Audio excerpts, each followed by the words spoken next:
Hello everyone, this is Soundarya. Welcome back to one more video in Aryan Tales Telugu. ఈ vlog shoot చేసిన రోజు నా birthday, అంటే మార్చి 2 రోజు. ముందు రోజు దేవుడి దగ్గర పెట్టిన వాటర్ ని చెట్లకు పోద్దామని డోర్ ఓపెన్ చేసేసరికి బయట మంకీ ఉంది. యాక్చువల్లీ నేను పూజ చేసేటప్పుడు గోవిందనామాలు తలుచుకుంటూ పూజ చేసుకుంటా, బట్ ఆ రోజు ఆంజనేయ స్వామి మంత్రం చదువుతూ డోర్ ఓపెన్ చేసేసరికి బయట మంకీ ఉండే. ఎందుకో తెలీదు, చాలా పాజిటివ్ గా అనిపించిండే అట్లా డోర్ ఓపెన్ చేయగానే చూడంగానే. ఎస్పెషల్ గా నా బర్త్డే కదా, ఇంకా పాజిటివ్ గా అనిపించింది. ఇల్లంతా క్లీన్ చేసుకొని పూజ అయిపోయిన తర్వాతనే మనోని ఆర్యన్ని లేపుదాం అనుకున్నా. పాపం మనోకి రెస్ట్ దొరికేది సండేనే. ఇంక పెద్ద సార్ లేచినా కూడా నాకు ఎక్స్ట్రా పని తప్ప పని అవ్వదు. ఇంకా మనోని లేపంగానే వీడు కూడా లేచేసిండు. బేసిక్ గా వీడికి మార్నింగ్ లేవంగానే నేనే కనిపించాలి అండ్ నేను కాసేపు ప్యాంపర్ చేయాలి బెడ్ లో, అయితే కానీ బెడ్ లోంచి బయటికి రాడు. ఈ రోజు అమ్మ బర్త్డే, హ్యాపీ బర్త్డే చెప్పు అని లిటరల్లీ ఆ రోజు డే అంతా అడుగుతూనే ఉన్నా.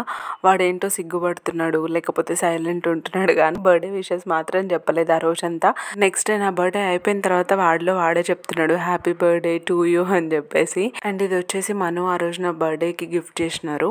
midnight 12 o'clock కి అట్లా 2 చైన్స్ గిఫ్ట్ ఇచ్చిండే మను ఆ రోజు. 2 చైన్స్ కి కూడా 2 లేయర్స్ వచ్చినాయి. ఫస్ట్ చూపించిన చైన్ కేమో డాలర్ ఉంది అండ్ దీనికి లేదనమాట. డాలర్ లేదు కదా, ఇట్లా బ్రేస్లెట్ లాగా కూడా స్టైల్ చేసుకోవచ్చు. 12 o'clock అవుతుందని చెప్పా కదా, ఆర్యన్ పడుకున్నాడు. మనకి ఇంకా గిఫ్ట్ ఇస్తే వేసుకోకుండా మనసాగదు కదా, వేసుకొని చూస్తున్నా. యాక్చువల్ గా పాపం కేక్ కట్ చేసేటప్పుడు ఇద్దాం అనుకొని కేక్ కూడా ఆర్డర్ పెట్టేశారు. బట్ నేను ఏంటంటే ఆర్యన్ ఉండడు, పడుకొని ఉంటాడు వాడు. అప్పటికే ఆర్యన్ లేకుండా బర్త్డే చేసుకోవాలనిపించలేదు నాకు. Next day morning cake cut చేద్దామని కేక్ కూడా ఫ్రిడ్జ్ లో పెట్టేసినాము.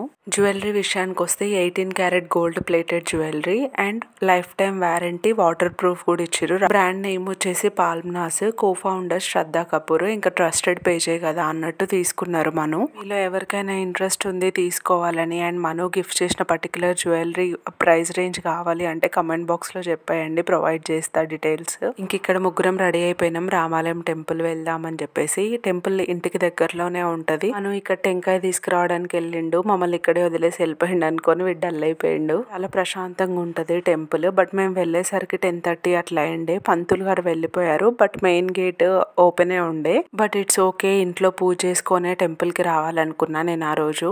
ఎందుకంటే ఇక్కడికి వచ్చిన తర్వాత కాసేపు అట్లా టైం స్పెండ్ చేయొచ్చు, టెంపుల్లో ప్రశాంతంగా కూర్చొని వెళ్ళొచ్చు. ఇంట్లో పూజ చేయకపోతే మళ్ళీ నాకు అదొక సాటిస్ఫాక్షన్ ఉండదు. ఇంక ఇంటికి వెళ్ళగానే ఎలాగో ఫ్రిడ్జ్ లో కేక్ రెడీగా ఉంది కదా. నైట్ యాక్చువల్లీ కట్ చేయొచ్చు, బట్ ఆర్యన్ లేకుండా కట్ చేయాలనిపించలేదు నాకు. న్యూ ఇయర్ రోజు కేక్ కట్ చేసిన రోజు కూడా అంతే. పాపము వాడు పడుకున్నాడు, ట్రై చేసిండు 11 వరకు ఉండడానికి, బట్ వాడి వల్ల కాలేదు. అట్లే వాడిని షోల్డర్ మీద వేసుకొని కేక్ కట్ చేసినాం. ఇంకా ఆ రోజు డిసైడ్ అయిపోయినా ఇప్పటి నుంచి కేక్ కటింగ్ మార్నింగ్ చేద్దాము, అట్లీస్ట్ ఇంకో 2-3 years వరకు ఇంతే డేలో కట్ చేసుకుందామని డిసైడ్ అయినాము. వాడంతటా వాడు 12 వరకు మేల్కొనే కెపాసిటీ వచ్చినప్పటి వరకు. ఇక్కడ చూస్తున్నారు కదా, ఎవరి బర్త్డే అయినా వాడికి ఎంత ఎక్సైట్మెంటో, కేక్ కట్ చేయొచ్చు, కేక్ తినొచ్చు అని. ఆ హ్యాపీనెస్ ని ఎందుకు చెడగొట్టాలి అని చెప్పేసి ఇంకా మార్నింగ్ కట్ చేసుకున్నాము. అట్లా అని ఇంకా స్వీట్ కదా ఓవర్ గా కూడా ఫీడ్ చేయము, జస్ట్ ఆ కేక్ కట్ చేసినంత సేపు తింటాడు, ఊరికి ఒక చిన్న పీస్ లాగా. ఇంక ఇక్కడ ఆఫ్టర్నూన్ లంచ్ కి వెళ్దాం అనుకున్నాము. సో దానికోసం అని రెడీ అవుతున్నా. ఇందాక కట్టుకున్న శారీ వచ్చేసి నాకు మా పేరెంట్స్ గిఫ్ట్ ఇచ్చారు, మా mummy daddy. To be frank, birthday కోసం అని స్పెషల్ గా గిఫ్ట్ ఇచ్చింది కాదు. మా తాతయ్య సంవత్సరికం అయిపోయిన తర్వాత మా పేరెంట్స్ నాకు బట్టలు పెట్టాలని చెప్పారు మా అత్త వాళ్ళు. సో ఇంకెలాగో బట్టలు పెడుతున్నారు కదా అని నేను నా బర్త్డే కోసం తీసుకున్న శారీ. వడి బియ్యం లాగా ఏం లేదు, జస్ట్ బట్టలు పెట్టాలంతే. మను గిఫ్ట్ ఇచ్చిన చైన్ వేసుకొని రెడీ అయిపోయినా. యాక్చువల్లీ మార్నింగ్ శారీ మీద కూడా అదే వేసుకున్నా, డాలర్ ఉంది కదా మంచిగా సెట్ అవుతుంది అని.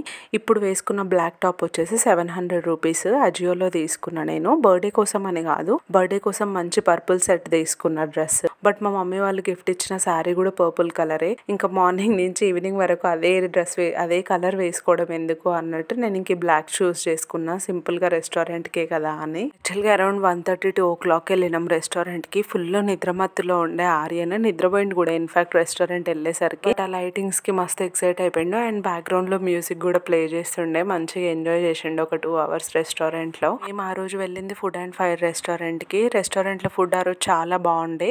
ఆ రోజనే కాదు, జనరల్ గా ఆ రెస్టారెంట్ లో ఫుడ్ ఎప్పుడు డిసప్పాయింట్ చేయలేను అన్ని ఇప్పటి వరకు అయితే. ఎస్పెషల్ గా వాళ్ళ రిసీవింగ్, అక్కడ సర్వీసింగ్ చేసే వాళ్ళు కూడా చిన్న పిల్లలని చాలా బాగా ట్రీట్ చేస్తారు. ఇంకొక రీజన్ ఏంటంటే సిట్టింగ్ చైర్ ఉంది ఆర్యన్ కోసం సపరేట్గా. సో ఇంకా మాకు కూడా కొంచెము పీస్ఫుల్గా అనిపిస్తుంది. వాడు అక్కడ కూర్చొని తింటుంటే, వాడు అక్కడిక్కడ తిరుగుతుంటే మనం కాన్సన్ట్రేట్ చేయలేం కదా ఫుడ్ మీద. కొంచెం కిడ్స్ ఫ్రెండ్లీ ఫుడ్ కూడా ఉంటుంది, వాళ్ళు తినదగే ఫుడ్ కొంచెము. అందుకే రీసెంట్ టైమ్స్లో ఈ రెస్టారెంటే ప్రిఫర్ చేస్తున్నాం. మన ఛానల్ని ఫస్ట్ టైం చూస్తున్న వాళ్ళు మన ఛానల్లో పోస్ట్ చేసే కంటెంట్ నచ్చితే సబ్స్క్రైబ్ చేసుకోవడానికి ట్రై చేయండి ప్లీజ్. ఆల్రెడీ సబ్స్క్రైబ్ చేసుకొని చూస్తున్న వాళ్ళందరికీ thank you so much, means a lot.